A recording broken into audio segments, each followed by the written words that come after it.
Hello everyone, my name's Zach. I am the next speaker on today's agenda. I work for Groundwork Yorkshire and we work in the fuel poverty and retrofit side of things. So that's what we'll be focusing on today. Groundwork Yorkshire run lots of projects, so they run gardening, they run design projects, but the Green Doctor service has been running in Leeds postcode since 2006. And as you can imagine, it's just exploded. So we cover everywhere now from Bolsover right up to Teesside, and there's other trusts that cover Cumbria.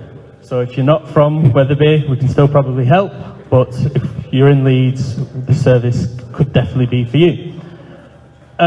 So a few things to start. I'm going to speak about the Green Doctor programme and retrofit separately. We'll start with retrofit. So just before we get going, does anyone know if they've engaged in retrofit, and does anyone know what retrofit is? No? So there's a few shakes of the heads, a few yeses. So retrofit is probably something that we have all engaged with. It's adding something new into that property or your property that wasn't there originally.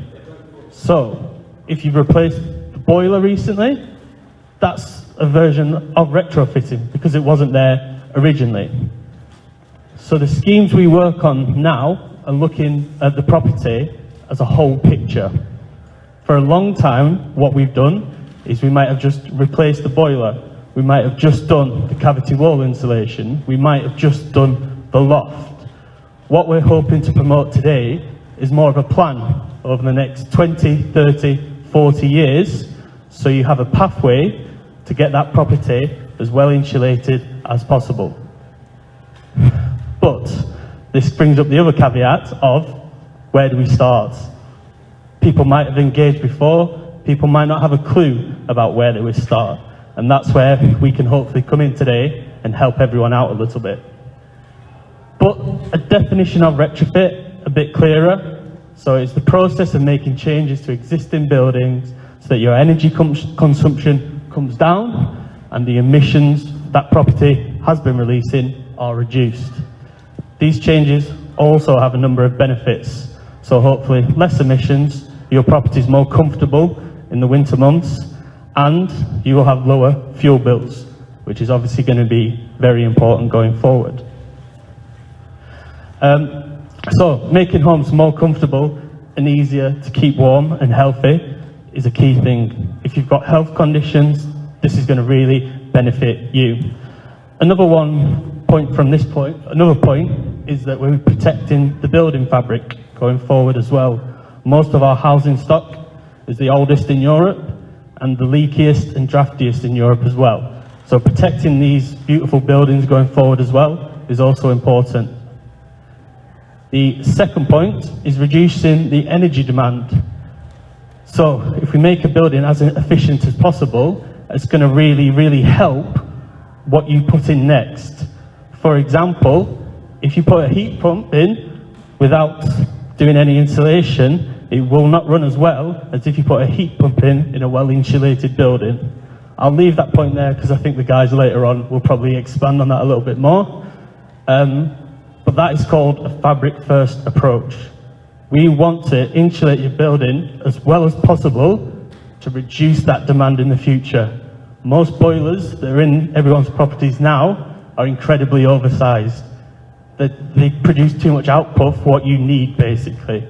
So if we're able to reduce the amount of demand you need in your property, that will make the guys that are speccing the heat pumps, other alternative systems, a lot easier because they'll do it to the right size, a lot more efficient, and there won't be any waste.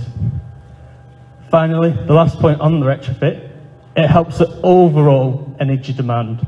So we might start to hear news stories of, well, if everyone gets heat pumps, what will happen to our electrical system that's running through our streets and fields, basically?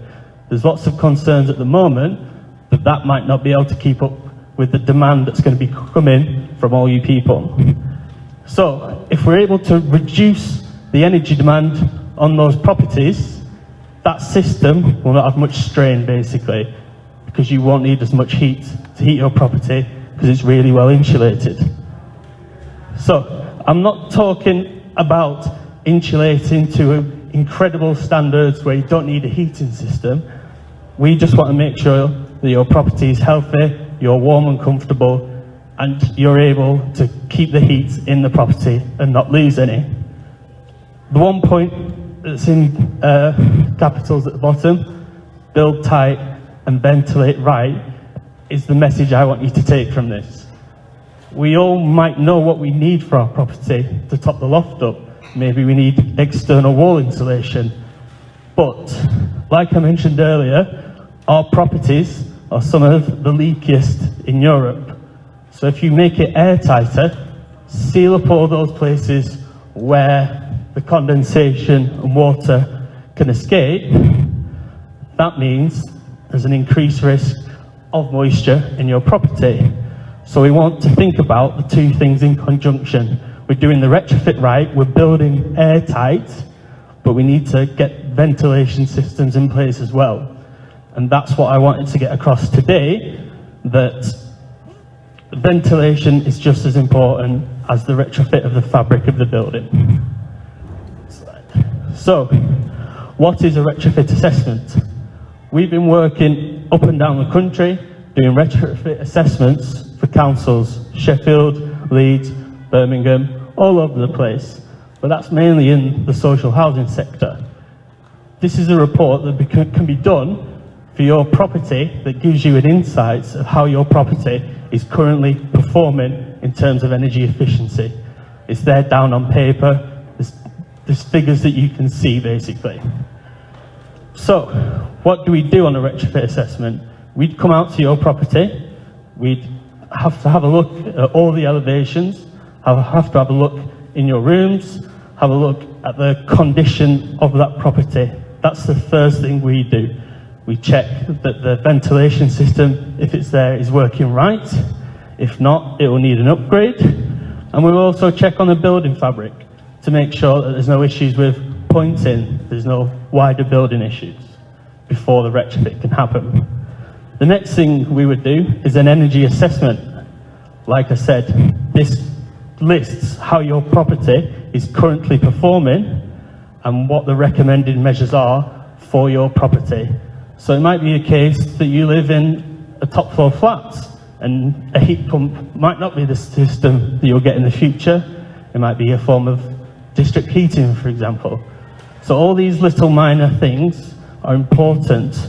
No two properties are the exact same, okay? You might think they were built, I live on an estate, they were built at the same time. Two properties that look the same, that have the same build material, could have different heating systems, for example, different levels of insulation.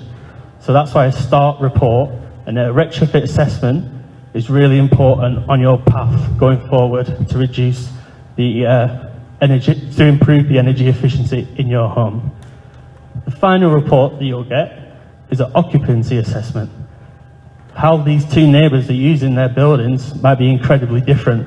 They might have different work patterns, they might come home at different times. There might be more people in one property compared to another property. So that's really important as well. How the people are using the property, what your property is currently doing, and what's the condition of the property. They're the three things that make up a retrofit assessment.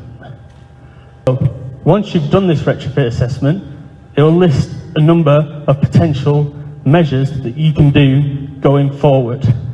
That's where maybe the other speakers will come in today, but this report is just your start point for the next 20, 30, 40 years to see what you can do. There will be some low, medium, high cost measures that are suitable for your property. I'm not here today to say every single property should get every single one of these measures.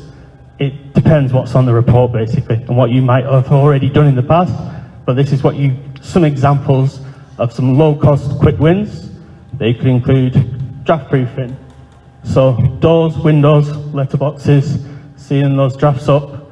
Hopefully they reduce those drafts and you can keep the heat better in your home to make you warmer. LED bulbs, it's a really quick win. We still go to a lot of properties that have the old bulbs, okay? So they're a good thing everyone can do straight away today. Putting an LED bulb in compared to an old halogen bulb or an old incandescent save you £10 a year on each bulb. So little things like that start to add up really quickly. Hot water jacket insulation. So the previous speaker was talking about some people might still have a system boiler with a hot water cylinder. Insulating that can save you around £75 a year. Some more medium cost measures. So these will be the next stage of the report. You don't have to do them all straight away. It's just a list so you have them there. You know your plan for your property. Cavity wall insulation, if applicable. Topping the loft up. They keep on adding more and more and more to the building rigs. It used to be 270 mil, now it's 350 mil. So that might keep going up and up and up and up. Room in the roof insulation. So if you've already converted your loft, insulating that room will really help as well. And replacement doors and windows is always a good one, especially if you have single glazed wooden frame windows. And then we get on to the higher cost measures. You might live in a solid property, a farmhouse, a pre-1930 house, just a single skin of bricks. External wall insulation is a really good option. I don't know how often people go into Leeds city centre, but I'd really recommend, probably wouldn't have done this 6 months ago, but the whole Beck scheme there, all the properties have been completely retrofitted, and you can see the actual external wall insulation. So if you're driving by, it might be worth just popping in and having a look, because obviously it's on the outside, and that will make a huge difference to those properties. If external wall insulation isn't an option, you might have a beautiful feature house, nice features around the doors and windows. Internal wall insulation could be your option. That is a measure that probably should be done in conjunction with larger building works. For example, you might be changing your bathroom or kitchen. Things like this will be on the plan, so you know that in the future, I need to update my kitchen. Maybe I can do some internal wall insulation now. So you have these waypoints that you will have with your life, and that's why we want to include the retrofit process along these points. A change in heating system. I'm not going to talk too much about heat pumps because there's specialist guys here today, but that's the pathway we seem to be going down, and that's great, I think, but that's slightly opinionated. Also solar PV to produce electricity and solar thermal for your hot water. These are all measures that the guys will speak about in more detail, but again, in 20, 30 years time, great. If you can afford it now and your home's been retrofitted, it might be a really good option to think about. So again, I just want to reiterate, this shows the importance of the retrofit assessment and the site visit. You might think you already know what your property needs. That's great, but how does those measures work with the ventilation, for example? The better you insulate, the harder it is to get that water and liquid out of the property, okay? So these things are really important, because we don't want you to come back in 10, 15 years time and say, oh, I've retrofitted my home as best as I can, but then have damp, mold, condensation issues because the ventilation isn't correct in the property.